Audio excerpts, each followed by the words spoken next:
the Crack House Podcast with Mike and Muskie.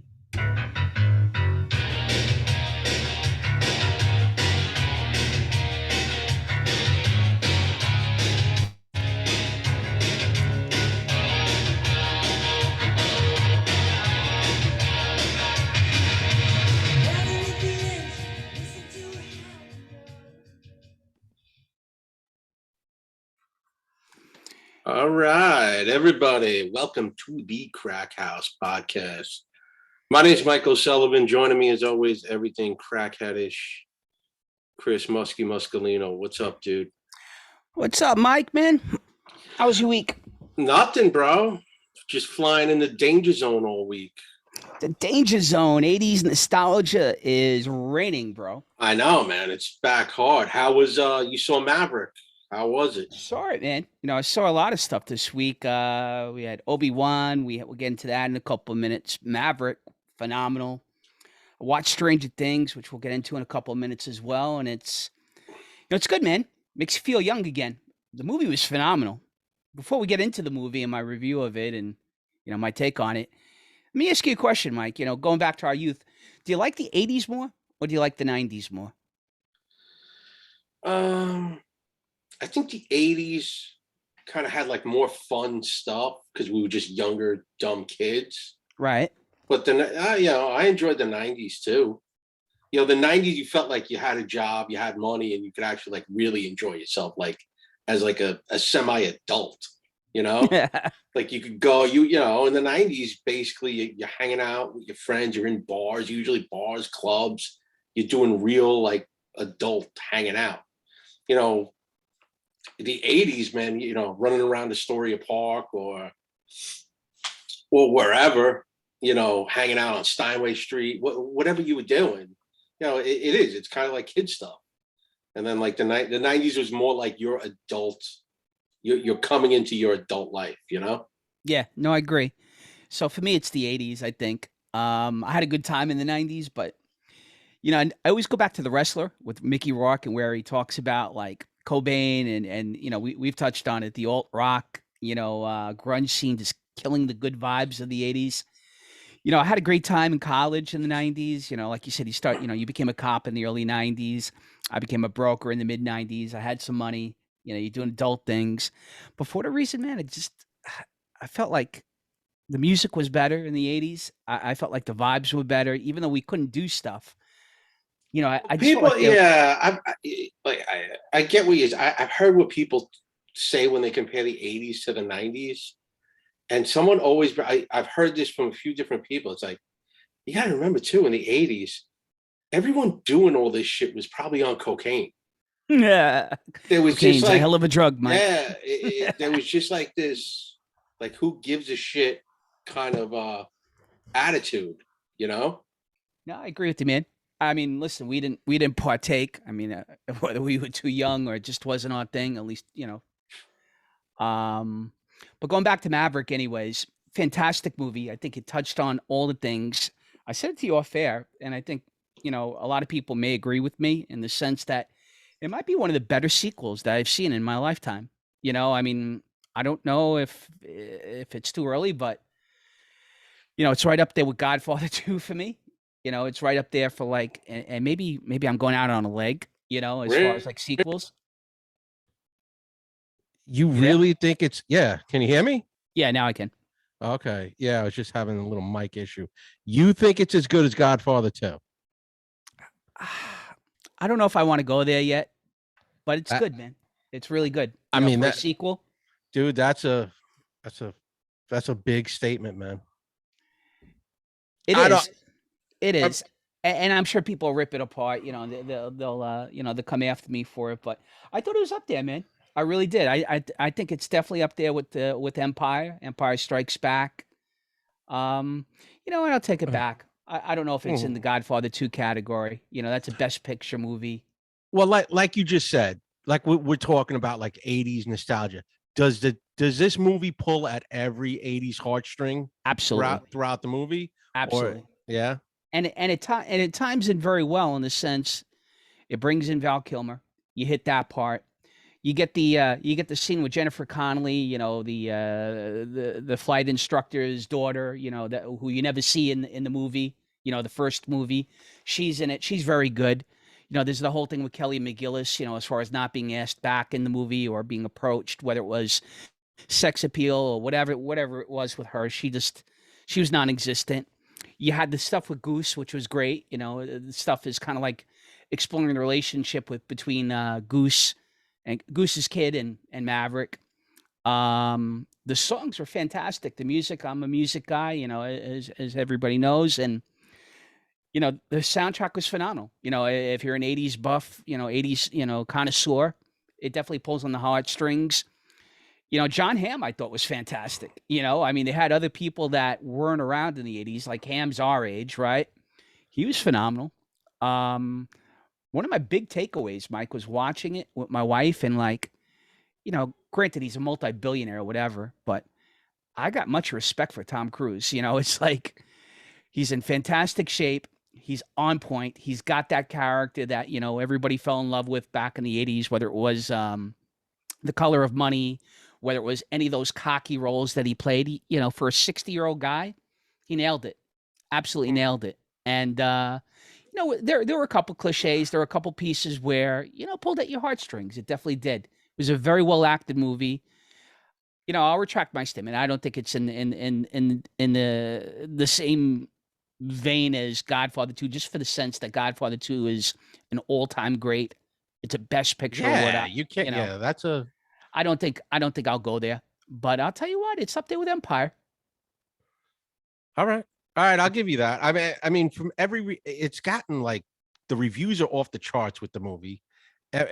Everyone can't stop everyone I know that has seen it has raved about it. So, I mean, plus, like you said, Tom Cruise, the guy rarely makes a bomb of a movie, really. He's reestablished himself, Mike, with this movie, I think, as the movie star. Or yeah, he's like the worldwide movie guy. Yeah. Like, and I would tell right now, he might be the last greatest movie star, just in general. I can't name another guy or another woman off the top of my head that would be in that stratosphere right now. I mean, if you go back to Risky Business, the guy's pushing a 40-year top of the heat movie star career. All right, George Clooney disappeared. Think about a guy like George Clooney. Had a great run. He disappeared. No. Schwarzenegger, Stallone, all those guys fell off after a while. They had older. They were older, but they only had like a 10, 15-year run of being like superstar action heroes. Then they all kind of went away and made really like Stallone, I know, just for example, has like 7 or 8, I remember, in like the late 90s and early 2000s, just a whole bunch of low budget bad movies that he made. Because the other studios, major studios weren't taking a chance on him. Schwarzenegger just disappeared and became governor. Look at all those guys, Jean-Claude Van Damme, Dolph Lundgren, all those action guys. They all go away. I'll tell you what, Mike. And he stuck through it. He stuck through it.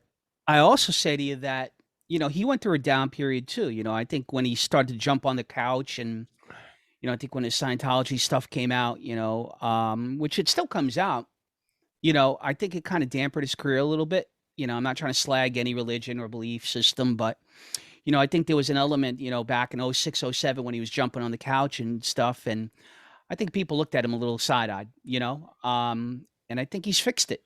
Whatever he believes or he doesn't believe, how zany he acted back then. Yeah, I think it's all he knows. Yeah, he knows how to tone. I guess he's toned it down. But I mean, even though, like you say, like the career it kind of like didn't, because he kept making. He's been making these. He's got another Mission Impossible movie coming out. He's been making those almost 30 years. My brother Jason ran into him. I guess he was looking at the Dakota at one point to live in there when my brother was working there. And Jason said he ran into him. He said he was a super cool guy. Like, the guy was like really down to earth. We've dropped names before, in terms of like, people that we've run into, and some of them cool, some of them not so cool. Jason said this guy was, pretty down to earth. He's like really, sincere, in terms of like speaking to people, He's supposedly, the one thing I've heard about him when he does a movie, people have said he knows everyone's name on the set, like the crew. Right. So like he'll come up to, hey Chris, how you doing? How's your wife?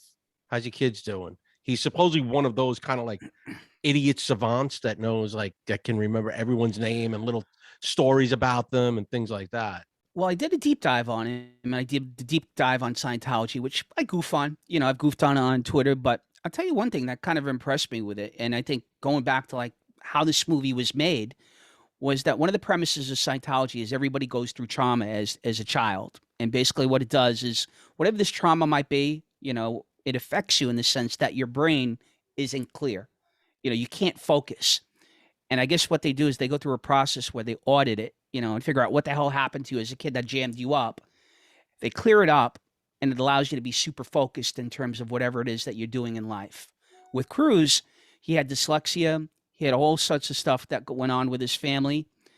I guess there were rumors of homosexuality that I guess, you know, he sued somebody over those allegations. But make a long story short, he got clear-headed. And like you said, he knows every single person's name on the set. And even making this movie, even during COVID, I think we've talked about this too, where, you know, he's like, look, you know, we're going to set the industry standard in terms of how to make a movie during COVID. And he stuck to his guns as far as Mike releasing this movie in the theaters versus streaming it. He was very adamant against the thing going straight to streaming services. Actually, he said, over my dead body, is it going to go to streaming services? So there were a lot of things that he did. You know, I'm just impressed with his focus. I'm impressed, you know, obviously with his fitness. I mean, the guy's pushing 60. And again, listen, I understand he's a billionaire and stuff, and he's got nutrition and stuff, but what's his job, dude? He doesn't have a job. He's Tom Cruise. That's his job. Yeah, you're right. It's the same thing like Mark Wahlberg is what, 50, 51 years, like 51, 52 years old. That guy gets paid. Wahlberg looks good, but I got to be honest with you. Cruise is a whole nother level, man. Yeah, because and you're he's right. 10 You're right. years old. That's their job. Their job is to work out, man. It's like when you see like an athlete in tremendous, you know, his job is to be in shape. Right. And when you're not in shape, you don't do your job. You know, you're not doing your job. There were a couple things in the movie, though, that kind of, I guess there's some questions. I won't spoil it for anybody that hasn't seen it, including you, but I guess part of the mission is kind of like a bombing run reminiscent of like the first Star Wars, where they're going through a trench and they've got to knock out a nuclear reactor. That's the premise of the movie, right? And nobody can figure out what the actual country where this reactor is. You know, some people are talking, well, is it Russia? Is it North Korea? You know, so it's never really, they never spell it out during the movie for you. So no, yes, they do, because I heard the whole story behind it. Oh, did you? Yeah. I heard this on a radio show. I think it was on the Bonfire. I mean, it's something to do with NATO. It's a NATO, a company that's going against NATO. I think it was supposed to be China. Okay. And then China found out and said, "Oh, right. We are not going to release this movie in China and cost you hundreds of millions of dollars. So you need to change this quick." And I believe, I mean, you saw the movie, I didn't. I heard it got changed to North Korea. Okay. Or they allude to North Korea, and China has nothing to do with it. You know, they moved it so quick. Like I couldn't figure it out. I'm sitting there with my wife, and you know, they're explaining the mission and what they need to do, and they're making a nuclear reactor that's going to affect NATO, and they've got to knock it out before it's completed in a couple weeks. And basically, the premise is Cruise comes back, and you know, Jon Hamm kind of plays that Tom Skerritt role where he's kind of like a hard ass. Does he show up in it? Tom Skerritt does not show up in it. But he's like 80. I think he's like 85 or something like that. He's kind of. He doesn't doesn't show up. Strickland from Back to the Future doesn't show up. He's pushing 90. Yeah. James Tolkien, I think his name is, or something like that. Actually, they had a whole I guess, marathon of Back to the Future today, which is another enjoyable 80s throwback series, which I like. But look, man, I think if you haven't seen the movie yet, if you're our age or in the age bracket, I tell you what, I'm not a huge movie guy anymore in terms of going to the movies, but it was well worth it, man. It was definitely well worth it. It was well put together. It pulled on your heartstrings. It hit the nostalgia aspect of it. The soundtrack was really good. Cruise was fantastic. Even like Jennifer Connelly, who, to be honest with you, I'm not a big fan of. I mean, she never really did it for me in terms of acting or even looks or whatever, but she was good. The kid who played Teller, who played Goose's son, was really good.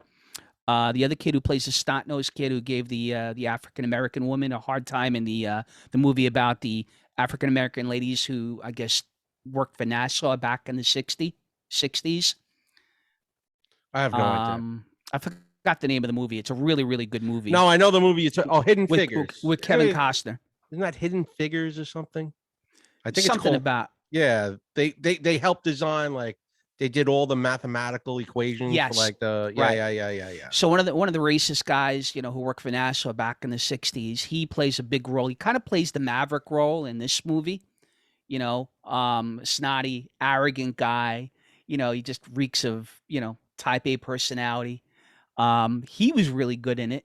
They hit a couple other, it was a very diverse cast. Let's put it that way. Where I read somewhere like the first Top Gun movie, there were 2 African American people in it, and I think one had a speaking part for a couple of seconds. One was Lamar from Revenge of the Nerds. Yeah. They had a woman female ace who was part of the team. They really hit everything, man. They really did a great job about it, for a 2022 blockbuster in this kind of environment. The script was really good. Jon Hamm, I'm a big fan of. He was fantastic in it. I tell you what, again, just so anybody, Big Pat or Macho, anybody listen, it's not in the same ballpark as Godfather 2, but it's damn good. And I'll leave it at that. What's not so great, though, and, I watched the first couple episodes of it, Mike, and maybe you have an opinion on it. I wasn't too impressed with Obi-Wan. What? I liked it, but I'm the last one kind of. Wait a minute. Which episode are you up to? 3? I watched all of them. All right, I have not seen 3 yet. That's what I'm saying. The first 2 were okay. The first 2, listen, here's my impression of the first 2. Obi-Wan is Nelson from Taken, and he's a badass. And yeah, listen, man, if you have not seen Obi-Wan now, he is kicking butt in these those first 2. Now he knows like karate. He's disarming guys. There's not just a lightsaber. It's very like. Well, the last one, I won't spoil for you then, but when you watch the last one, he does have like these other skills that he didn't have. Well, I think he kind of had them to an extent, but not to this level. But this last episode, and again, I won't spoil it for you, it feels like he's lost his powers, or like, he's really super rusty to the point where you're like, okay, this guy was a Jedi 10 years ago. He was at the top of his game. 10 years later and 10 years before A New Hope, all of a sudden, he kind of looks like a weak old man, like in the span of like an episode. So you'll see it. I won't give it away for you. It's good. Well, it just seems like they made him this, the hermit guy. Like you get the story, right? Like, okay, his job was just to watch Luke. And, for anyone that hadn't seen it yet, I won't spoil the first couple episodes, but they kind of make him, he winds up having to help the young Princess Leia too. They kind of turn him into like a little bit of a badass. He's beating people up. He's not really using the lightsaber as much. No, he's doing like hand-to-hand combat stuff. I don't know what the whole thing is going to be about. It just seems like he's going to be protecting them. That seems like I can't see this series though, like going like 2 or 3 seasons. No, not at all. This is like 10 episodes, 8 episodes, or whatever, man. Because this is gonna just get so repetitive and boring that he's gonna have to like save these little kids every week. Yes, I mean the last episode, you're gonna get a couple of appearances from iconic characters. Let's put it that way, and. Listen, at the end of the day, we all know what happened. The guy gets cut down in New Hope at the end of New Hope. So he makes it through the series. And like you said, some of this stuff is going to be repetitive. I think a lot of it's got to do with the actress, the African-American actress. I've read a couple of spoilers about her. She got a lot of shit on Twitter, actually. A lot of people were, I guess, well, she was claiming, and I believe her, that there was a lot of racist stuff thrown at her on Twitter. It's like, yeah, that just came out. I don't understand that, Mike. I honestly thought her character was going to go a complete 180 from what she became in the show. I thought she was because we've talked about this in the past with shows now. The bad guy always becomes the nice guy somehow. The spoiler I read kind of alludes to that. So and I mean, like that, from what I've seen in the first 2 episodes, it kind of doesn't go that way with her. You're like, she kind of doubles down. If it does go that way, though, I mean, it'll just be par for the course with like every show. Like the bad guy just has to have redeeming characteristics. No, sometimes they're just the bad guy. And you know what? There's something to be said. I think back in the 80s, like we were talking about, the bad guy was defined. You knew Hans Gruber was a bad dude. Yeah. You weren't rooting for Hans Gruber, right?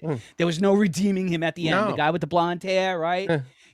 He was a bad dude, right? You're not no more table, pal. Like that guy. You wanted McClane. You want him dead, right? You wanted him dead. There was no like, he's not. He had a hard childhood. No. He's Asian Dawn, bro. It's. I read about them in Time. Read it in Time magazine. But listen, I enjoyed Obi-Wan. I just comparing it to Maverick.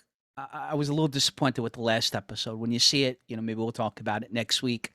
I agree with you. I don't think it's going to go beyond 2 seasons, even though I think McGregor wants to kind of like drag it out as much as he can. I guess maybe he wants to get paid or whatever his deal is. But, like you said, I just don't know really how much more you can go, and how much you can squeeze. Like I will say this too. The girl, the Princess Leia, the little Princess Leia girl. She's good. She's going to be she's the new Baby Yoda. Absolutely. She's the one everyone falls in love with. Absolutely. We'll see what happens with Luke. He hasn't really made too much of an appearance other than like the little one where he's where he's spying on him and stuff. But the girl is very good. She's a very attractive, very cute little girl. And I agree with you. I think it'll be Baby Yoda time part 2 with that. Yeah. Did you see The Boys yet? The Boys dropped on Amazon. Man. Have you watched that show at all? I haven't. Oh, that's the show I told you. It's about the superheroes. I gotta check it out. The Boys season 3 came out. I haven't watched it yet. I think the first 3 episodes dropped. It's one of the best shows out there. It was based on a comic book. It basically shows how like a corporation basically manufactured superheroes through chemicals and everything else. And they had these kids and they raised them as superheroes. I think I saw a trailer for it. Great show. I gotta check it out. We'll talk about that in more in depth next week. Yeah. And the season 3 just dropped. The first 3 just dropped. For anyone that doesn't get it or hasn't seen it yet, it's like this. To me, it's like The Sopranos, where it took a genre that everyone knows straightforward and they just angled it. Like the way the Sopranos was when you saw a guy, no one's ever watched the show where a mob guy went into therapy and dealt with his home life and everything. This is kind of like The Boys. What if Superman was an asshole? That's basically the show. Well, he was in Superman 3, which is one of my favorite. But he puts on the facade all the time as this great guy, and behind the scenes, he is just a complete piece of garbage. It is one of the greatest. I used to goof with a guy in college.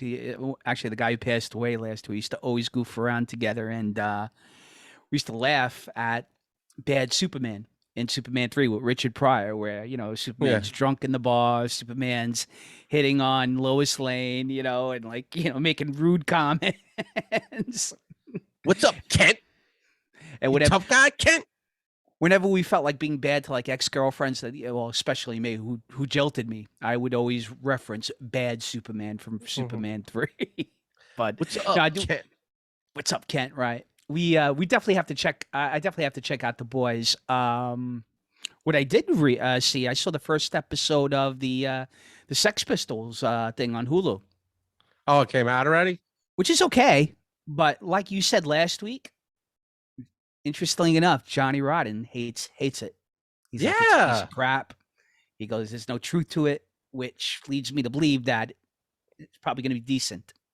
Yeah, if he's not getting paid, He's not getting like a consulting fee or anything like Right. that. Of course. If this is based on, now I'm assuming it's based on a book. I don't know what it's based on. Either based on it, I could see it being based. You know, a lot of times when they do the docu thing, it's either based on like several books or just a couple of incidents. I mean, obviously, Sid and Nancy is probably going to be one of the main things they get into. Not so much. I mean, they're going into like the origins of it. The Clash are my thing. You know, the Ramones are my thing. You know, I like the Pistols and stuff. But the thing with the Pistols is you got to remember, Mike, they had one album. That was it. You know, and then, you know, Sid, you know, ended up ODing. And, you know, make a long story short, Johnny Rotten ended up, you know, having a second life with Pill, you know, Public Image. And there's a couple books that Rodden wrote, biographies about him. And he's a pretty interesting guy himself. He talks about his stare. You know, he had a really bad disease as a kid that kind of creates that wacky look that he gives people. You know, he talks about, you know, the guitarist, you know, who really, I guess when God Save the Queen came out, didn't want to play it. And, you know, him and Rodden and the manager got into it with the guitarist and was like, look, you're going to play this. And if you don't want to play it, we're going to get somebody different. And they replaced the original guitarist with somebody different. I believe it was Steve Matlock. But it was pretty interesting. You know, there's a lot of debate on who started punk. You know, punk goes back to the 60s with the Stooges and Iggy Pop and even the New York Dolls in the early 70s. They all talk about the Ramones, though. I mean, the Ramones always get like they're the godfathers of punk. It hasn't come up in the series yet, but I'm sure it will. Strummer talked about it. Rodden talked about it. And they both said, they go, listen, they were big. They had their sound. But when they heard the Ramones they mentioned, both of them, said, we're going like at 100 miles an hour. And he goes, Strummer especially, he's like, we knew we had to alter our sound, you know, to become successful. And they emulated the Ramones, both of them. And, you know, listen, for all those music connoisseurs out there, especially punk guys, you know, I love the Pistols. I love the Clash. The Clash are my favorite, but no Ramones, no punk, you know, as far as I'm concerned. You would probably know this. I saw one time on some interview show when they were just talking about this, and it was just all about the Sex Pistols.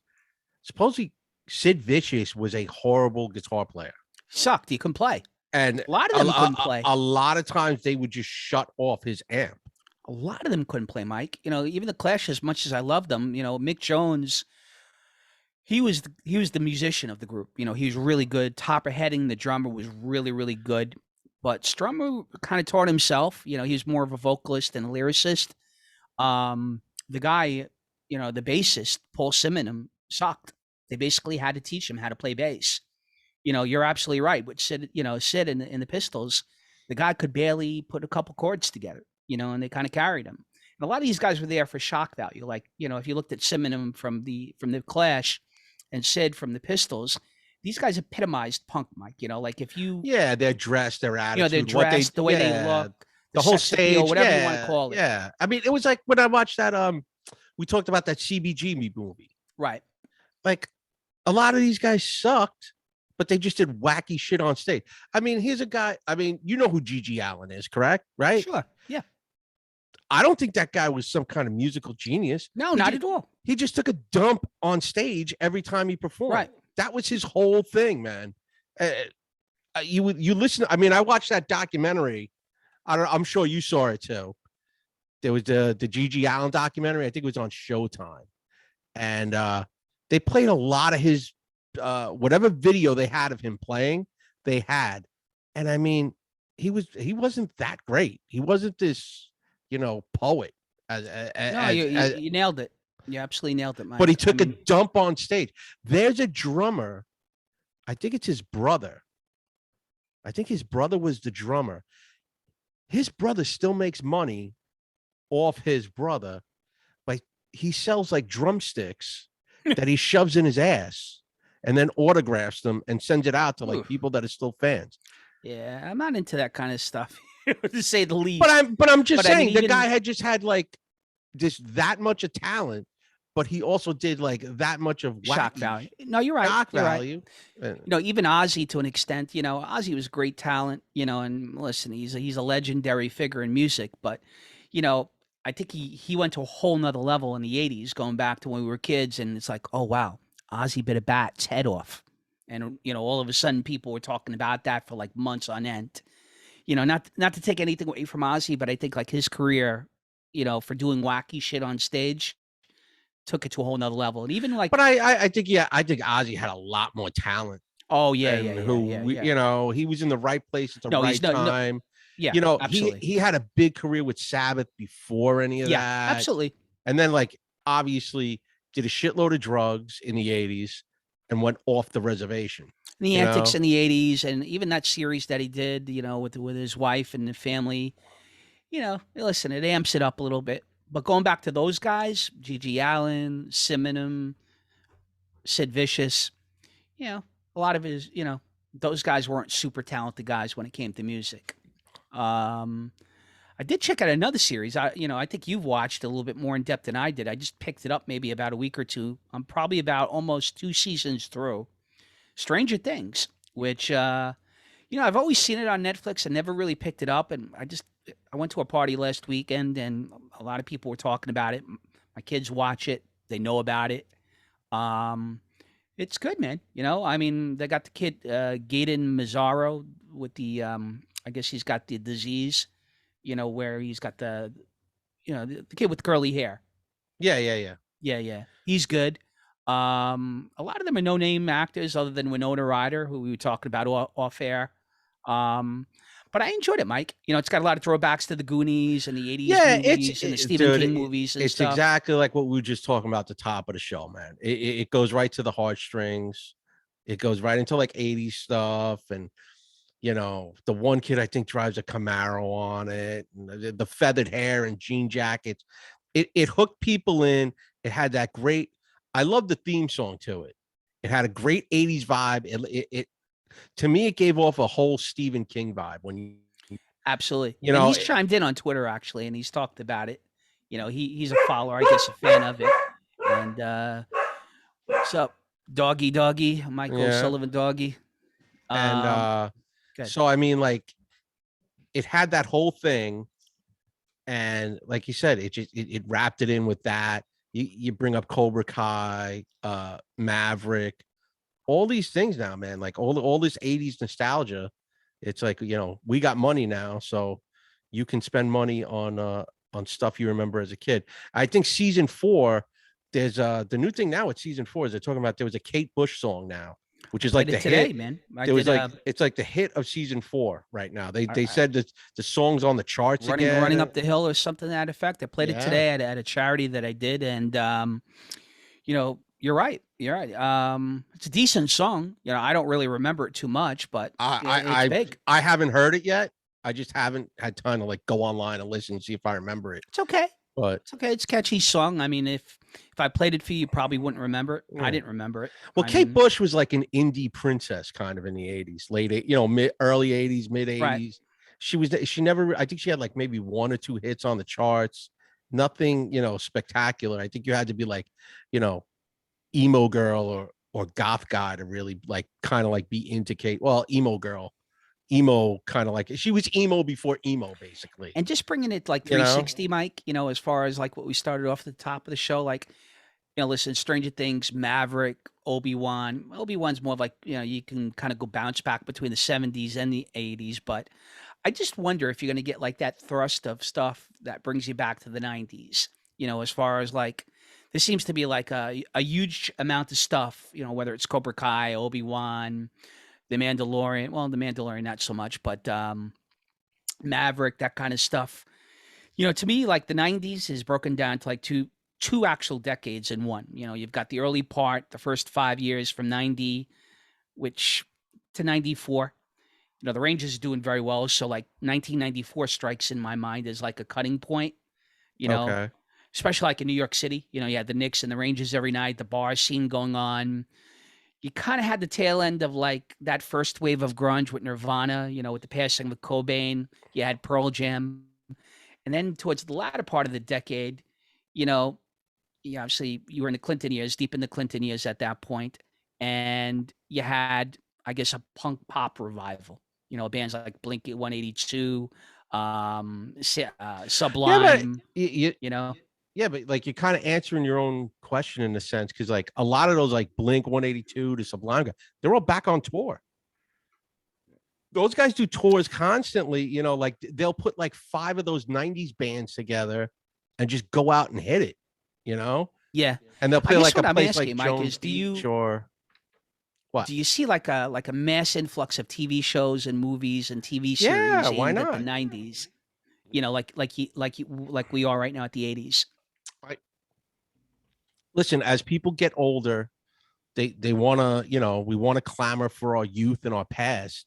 So in another like probably like 6 to 7 years, I think you're going to get into that 90s nostalgia, rebirth, and you're going to have shows that hit the early 90s.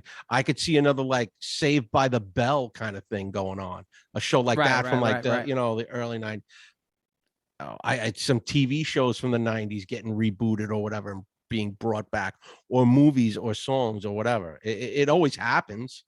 I mean, And I think you're I right. remember, I remember in the 90s, the hippie thing became big again in the early 90s. Everyone was wearing bell bottoms Yeah, again. yeah, You yeah, had yeah, that yeah. kind of, Right, right. like a Blind Melon kind of And you got the new band. Jurassic Park movie coming out. I guess you can. Yeah. That's a kind of throwback to the '90s and stuff. Um, Uh, so I see we're winding down here on time, so I guess. yeah, wrap it up, get the plugs, and we'll get out of here. All right, man. Good show, guys. We're still ongoing with the ever ongoing struggle with Zoom, so we'll try to work through this, get a little bit of a longer show over the next couple weeks. But hope everybody's doing well. Got my usual plugs. We got Jay Cristiano, 844-442-7334 at Cardinal Financial, refis and purchases.